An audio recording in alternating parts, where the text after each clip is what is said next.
ગાંધીધામ મહાનગરપાલિકાના દબાણ હટાવો ઝુંબેશ વેળાએ વેપારીઓએ સ્વેચ્છાએ દબાણ દૂર કર્યા છે તેની કદર કરી હતી। આવા વેપારીઓએ સ્વેચ્છાએ દબાણ હટાવી મહાનગરપાલિકાની આર્થિક અને સમય બંનેની બચત કરી હતી। હવે જોઈએ ગાંધીધામ આમતક ન્યૂઝ બ્યુરોનો એક વિસ્તૃત અહેવાલ।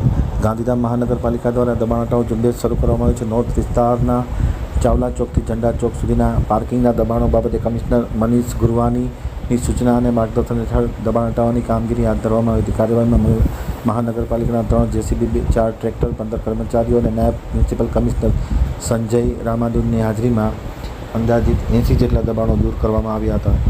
સૌથી મહત્ત્વની વાત એ હતી કે અગાઉ મહાનગરપાલિકા દ્વારા નોટિસ આપવામાં આવી હતી, જે પૈકી કેટલાક વેપારીઓએ સ્વેચ્છાએ દબાણ હટાવી લીધા, જેની મહાનગરપાલિકાના કમિશનર અને ઉપકમિશનરે કદર કરી હતી અને આવા વેપારી પ્રત્યે આભારની લાગણી વ્યક્ત કરી હતી કે મહાનગરપાલિકાના આર્થિક અને સમય બંનેનો આ વેપારીએ બચાવ કર્યો।